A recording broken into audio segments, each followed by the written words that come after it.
Escucha, medita y acciona la palabra de Dios. Bienvenido domingo de la quinta semana de Cuaresma. En el nombre del Padre, del Hijo y del Espíritu Santo, un solo Dios verdadero. Lectura del Santo Evangelio según San Juan. Gloria a ti, Señor Jesús. Jesús se dirigió al monte de los olivos y al amanecer volvió al templo. La gente se le acercó y él se sentó y comenzó a enseñarles. Los maestros de la ley y los fariseos llevaron entonces a una mujer a la que habían sorprendido cometiendo adulterio. La pusieron en medio de todos los presentes y dijeron a Jesús: Maestro, esta mujer ha sido sorprendida en el acto mismo de cometer adulterio. En la ley de Moisés nos ordenó que se matara a pedradas a esta clase de mujeres. ¿Tú qué dices? Ellos preguntaron esto para ponerlo a prueba y tener así de qué acusarlo. Pero Jesús se inclinó y comenzó a escribir en la tierra con el dedo. Luego, como seguían preguntándole, se enderezó y les dijo: Aquel de ustedes que no tenga pecado, que le tire la primera piedra. Y volvió a inclinarse y siguiendo escribiendo en la tierra. Al oír esto, uno tras otro comenzaron a irse y los primeros en hacerlo fueron los más viejos. Cuando Jesús se encontró solo con la mujer que se había quedado allí, se enderezó y le preguntó: Mujer, ¿dónde están? Ninguno te ha condenado. Ella le contestó: Ninguno, Señor. Jesús le dijo: Tampoco yo te condeno. Ahora vete y no vuelvas a pecar. Hermanos y hermanas, bendigamos al Señor. Gloria a ti, Señor Jesús. Hermanos, con una verdadera espiritualidad se eliminan los prejuicios, los preconceptos y los paradigmas. Este relato es tomado de San Juan, en el capítulo 8, versículos del 1 al 11. El pasaje de la mujer adúltera, hermanos, muy probablemente un texto de San Lucas que en el trasiego de la transmisión de los textos pasó a San Juan. Es una pieza maestra de la vida. La lectura profética, hermanos, que Jesús de Nazaret hace de la ley pone en evidencia una religión y una moral sin corazón y sin entrañas.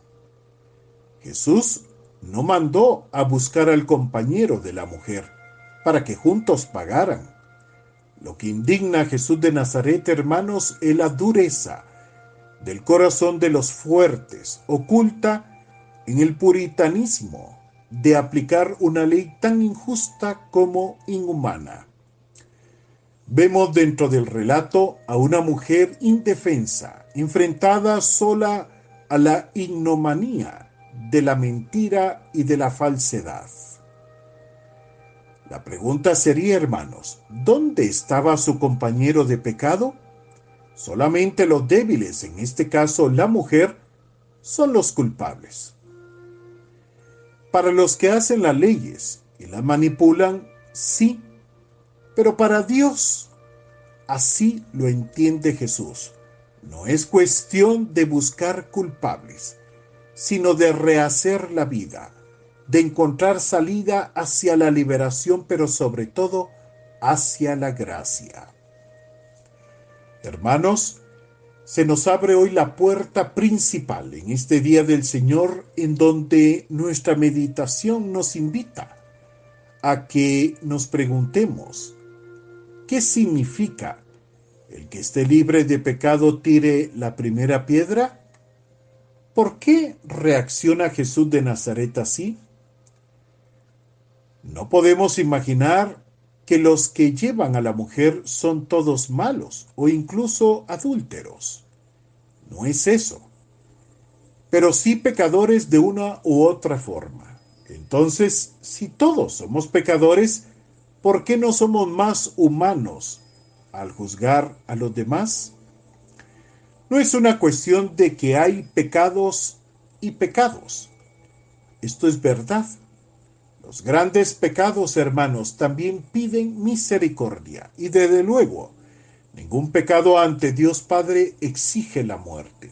Por tanto, deberíamos de hacer una lectura humana y sobre todo teológica, hermanos. Toda religión que exige la pena de muerte ante los pecados deja de ser verdadera religión, porque Dios Padre no quiere la muerte del pecador. Esto debería ya ser una conquista absoluta de nuestra humanidad. Pedir perdón a Dios Padre, hermanos, no significa que siempre estaremos así cada vez que cometamos el pecado o el mismo pecado, sino que más bien debemos de tratar de cambiar para ser mejores, para Él y para nosotros mismos, y por lo consiguiente, conecta la existencia de los otros, y que si fallamos en algo, debemos de tratar de no volver a que la falla pueda generarnos una esclavitud. Hoy, hermanos, preguntémonos, ¿qué estaría escribiendo Jesús en esa arena? ¿Será que estaría escribiendo el nombre de los hombres que muy probablemente tienen esa entraña de muerte y de maldad y que los primeros adúlteros son ellos? Jesús todo lo sabía, hermanos. Ojalá que Jesús nunca escriba nuestros nombres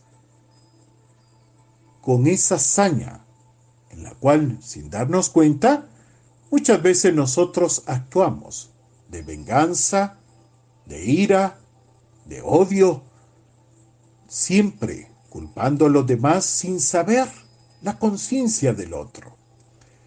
Tratemos la manera, hermanos, que nuestras conciencias estén limpias y libres de pecado para que así podamos verdaderamente sentirnos capaces, como lo dijo Jesús, de no acusar a nadie. Ni yo te condeno. Recordemos, hermanos, que la sabiduría del agua, ella, nunca discute con ningún obstáculo. Simplemente lo evita. Y la bendición de Dios Todopoderoso, Padre, Hijo y Espíritu Santo, descienda sobre cada uno de nosotros hoy. Hermanos, que la paz y la gracia del Señor ingrese para que nuestras conciencias estén libres de toda mancha de pecado, pero sobre todo de toda expresión, palabra y acción de culpar a otros, sin habernos revisado nosotros mismos. Que así sea. Amén.